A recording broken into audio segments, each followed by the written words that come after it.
Caro pressed her forehead against the cool bus window, watching the city blur past in streaks of neon and shadow. 2 relationships, 2 years each, 2 men who had promised her the world only to leave her questioning everything she thought she knew about love. She'd been the perfect girlfriend, supportive, understanding, always putting their needs first. And where had it gotten her? No more, she whispered to her reflection. No more good girl. The bus lurched to a stop, and that's when she saw him. He stepped aboard like he owned not just the vehicle, but the entire world around it. Tall and commanding, his presence seemed to electrify the air. His shirt stretched across broad shoulders and a sculpted chest, the fabric straining slightly as he moved with fluid confidence. Dark hair, piercing eyes, and a jawline that could have been carved from marble. Their eyes met across the crowded aisle, and Caro felt her breath catch. There was something untamed in his gaze, something that spoke of midnight adventures and whispered secrets. He was everything the safe, predictable men in her past weren't. He made his way toward her, never breaking eye contact, and slid into the seat across from her. Going somewhere specific, or just seeing where life takes you? His voice was deep, warm honey with a hint of mischief. The latter, she found herself saying, surprised by the boldness in her own voice. I'm done with planning everything out. A slow smile curved his lips. I like a woman who's ready for spontaneity. He leaned forward slightly, close enough that she could catch his intoxicating scent. Something woodsy and masculine that made her pulse quicken. I'm Marcus. Caro. Her name sounded different when she said it to him, like she was introducing herself to a stranger, which she realized she was. The old Caro would never have maintained eye contact this long, would never have felt this electric current running between them. Tell me, Caro, he said, his voice dropping to an intimate whisper that somehow made the crowded bus feel like they were the only 2 people in the world. What would you do if I asked you to get off at the next stop with me? The old Caro would have stammered, made excuses, played it safe. But the woman sitting here now, the one who was tired of being left behind, felt a thrill of dangerous excitement. I'd say yes, she heard herself reply.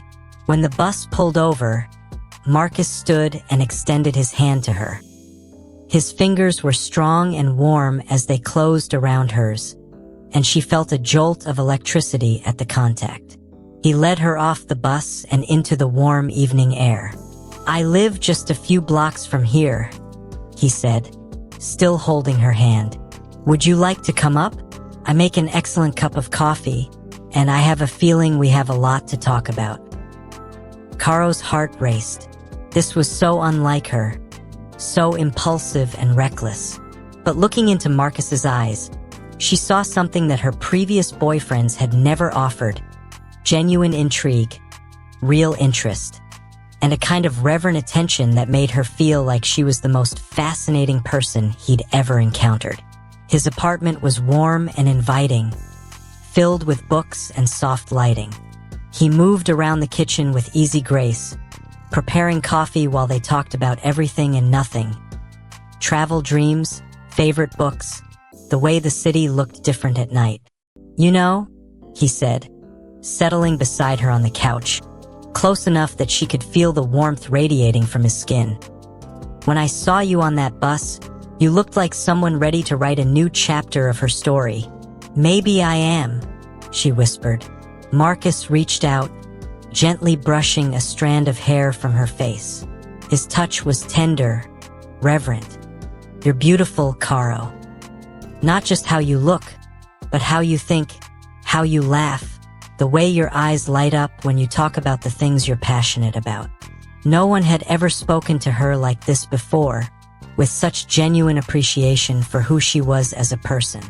When he leaned in to kiss her, it wasn't rushed or demanding. It was soft, exploring, full of promise. As their lips met, Caro felt tears spring to her eyes, but they weren't tears of sadness. They were tears of joy, of recognition, of finally understanding what it felt like to be cherished exactly as she was. Marcus kissed her like she was precious, like he was grateful for every moment of her attention. "What's wrong?" he asked softly, noticing her tears. "Nothing's wrong," she laughed through her emotion. "Everything's finally right." He held her close, his strong arms creating a safe haven she'd never known she was looking for. In his embrace, Caro realized that being a good girl had never been the problem. She'd just been giving her goodness to the wrong people. With Marcus, she didn't need to choose between being good and being desired. She could be both, fully and completely herself, in all her complicated, passionate, beautiful humanity. As the night deepened around them, their connection intensified. Marcus pulled back to look into her eyes, his gaze dark with desire yet filled with tenderness. "Are you sure?" he whispered, his voice rough with emotion. "I want you to be absolutely certain." Caro had never been more certain of anything in her life. She nodded, unable to find words for the overwhelming need she felt to be completely his, if only for this perfect night. Marcus lifted her effortlessly, carrying her to his bedroom where moonlight spilled across the bed like liquid silver.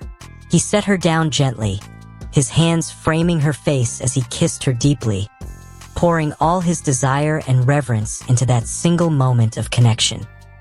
"You're incredible," he murmured against her lips, his fingers tracing her skin with worshipful attention. Every touch was deliberate, passionate yet patient, as if he wanted to memorize every inch of her. When he finally made love to her, it was with an intensity that took her breath away. He moved with powerful grace, holding her close as if she were something precious and irreplaceable. The way he whispered her name, the way his strong arms enveloped her, the way he watched her face with such focused adoration, it was unlike anything she had ever experienced. Caro felt herself coming undone in the most beautiful way, not just physically but emotionally. This wasn't just passion. It was connection, understanding, a meeting of souls that left her trembling with joy. Tears of pure bliss streamed down her cheeks as waves of pleasure and emotion crashed over her. "I've got you," Marcus whispered, holding her through every overwhelming sensation, his own breathing ragged as he lost himself in her. "You're safe with me." In that moment, wrapped in his arms as they moved together in perfect rhythm, Caro understood what she had been missing all along.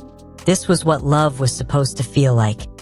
Consuming yet secure, passionate yet tender, wild yet somehow like coming home. Afterward, as they lay entwined in the moonlight, Marcus traced gentle patterns on her skin while she rested her head against his chest, listening to his heartbeat slowly return to normal. "I'll never forget this night," she whispered. "Neither will I," he replied, pressing a soft kiss to the top of her head. "You're extraordinary, Caro. Don't ever let anyone make you believe otherwise." And as sleep finally claimed them, Caro knew that sometimes the best adventures begin not with a destination in mind, but with the courage to say yes to the unknown, and to the person who sees your worth from the very first glance.